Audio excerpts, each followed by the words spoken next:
நகைச்சுவை நடிகர் கிங் காங் அவரோட மகள் கல்யாணத்துக்காக ஏகப்பட்ட தங்க நகைகளை வாங்கி குவிச்சிருக்காரு அப்படிங்கிற தகவல் தான் சமீபத்தில் ரொம்பவே வைரலாக பேசப்பட்டுட்டு இருக்கு. அது என்ன அப்படிங்கிற கம்ப்ளீட் டீட்டெயிலை தான் இந்த ஒரு வீடியோவில் நம்ம பார்க்க போகிறோம். அதிசய பிறவி படத்தின் மூலயமா ரசிகர்கள் மத்தியில் மிகப்பெரிய ஒரு வரவேற்பு பெற்றிருந்தவர் தான் நடிகர் கிங் காங் அவர்கள். அதை தொடர்ந்து தமிழ் சினிமாவில் கிட்டத்தட்ட பல வருடங்களாக காமெடி கதாபாத்திரம் ஏற்று பண்ணி வந்துட்டு இருக்காரு. ஏகப்பட்ட படங்களில் நடிச்சிருக்காரு. அண்ட் அவரோட வீட்டில் முதன்முறையாக அவரோட மூத்த பொண்ணுக்கு கல்யாணம் நடக்க போகுது. அண்ட் இந்த ஒரு ஃபங்க்ஷனை பார்த்தீங்கன்னா ரொம்பவே கிராண்டா பண்ணணும் அப்படிங்கிறதுல அவர் ரொம்ப உறுதியா இருக்காரு. திரை பிரபலங்கள் ஏகப்பட்ட பேருக்கு அவர் இன்விடேஷன் வச்சு வந்துட்டு இருக்காரு. அண்ட் இந்த ஒரு நிலையில அவரோட மகள் கல்யாணத்தை குறித்து ஏகப்பட்ட விஷயங்கள் வெளியாகி இருக்கு. அந்த வகையில சமீபத்தில் தெரிய வந்திருக்கிறது என்ன அப்படின்னா, கிங்காங் அவர்கள் அவரோட மகள் கல்யாணத்துக்காக தங்க நகைகளை வாரி குவிச்சிருக்காரு அப்படின்னு தான் சொல்லணும். ஏன் அப்படின்னா, அவங்களோட மகளுக்கு மிகப்பெரிய லெவலில் தங்கத்தின் மேலே நாட்டமே கிடையாதாமா. சின்ன வயசுலேருந்தே அவர் ஏதாவது வாங்கிட்டு வந்து கொடுத்தாலுமே இல்லைப்பா வேணாம் அப்படிங்கிற மாதிரியான ஒரு கேரக்டர் தான் அவங்க. அதனால அவங்களுக்கு மிகப்பெரிய அளவில் தங்க நகைகள் வாங்கி கொடுத்தது கிடையாது. ஸோ கல்யாணத்தன்னைக்கு அப்படி இருக்க முடியாது இல்லையா. அவங்க இது வரைக்கும் எதெல்லாம் போட்டு பார்க்காம இருந்தாங்களோ, எதெல்லாம் ஆசைப்பட்டிருக்காங்களோ அது எல்லாமே அவங்களோட கல்யாணத்தில் இருக்கணும் அப்படிங்கிறதுல கிங்காங் அவர்கள் ரொம்பவே உறுதியாக இருக்காரு. அதாவது சிம்பிளாக சொல்ல போனால் உச்சந்தலையிலேருந்து உள்ளங்கால் வரைக்கும் அவங்களோட பொண்ணுக்கு தங்க ஆபரணங்களால் அணிவிக்கணும் அப்படிங்கிறத அவர் ரொம்ப உறுதியாக இருந்திருக்காரு. அதனால தான் ஏகப்பட்ட தங்க நகைகள் வாங்கி குவிச்சிருக்காராமா.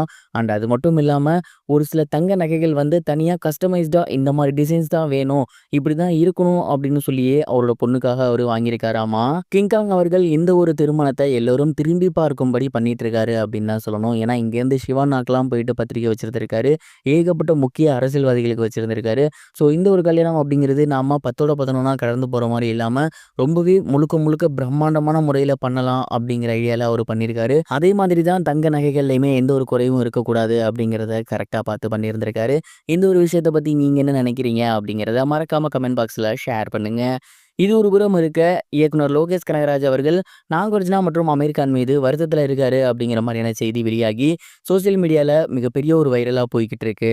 இயக்குனர் லோகேஷ் கனகராஜ் அவர்கள் சமீபத்தில் சூப்பர் ஸ்டார் ரஜினிகாந்த் அவர்களை வச்சு கூலி படத்தை எடுத்து முடிச்சிருக்காரு. அந்த படம் வரப்போற ஆகஸ்ட் 14 ரிலீஸ் ஆக போகுது. இந்த ஒரு நிலையில அந்த படத்தில் நடிச்சிருக்கக்கூடிய நாகார்ஜுனா அவர்கள் அந்த படத்தை பற்றி ஒரு சில விஷயங்கள் ஷேர் பண்ணியிருந்தாரு. குறிப்பாக நான் அந்த படத்தில் சைமன் அப்படிங்கிற கேரக்டர் பண்ணுறேன், அது முழுக்க முழுக்க பியூர் ஈவிலான ஒரு கேரக்டர் தான், நான் தான் இந்த படத்தில் ரஜினி சாருக்கு வில்லனா பண்ணுறேன், கண்டிப்பாக இந்த கேரக்டர் உங்க எல்லாருக்கும் ரொம்பவே பிடிக்கும் அப்படிங்கிற மாதிரி படத்தில் அவரோட ரோல் குறித்து, அவர் தான் வில்லன் அப்படிங்கிறத குறித்து ஓப்பன் அப் பண்ணியிருக்காரு.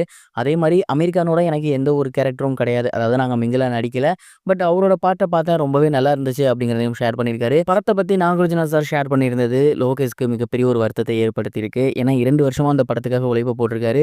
நிறைய சர்ப்ரைஸ் எலமெண்ட்ஸை தேட்டரில் பார்த்தா நல்லாயிருக்கும் அப்படின்னு நினைக்கக்கூடிய ஒரு ஆள்.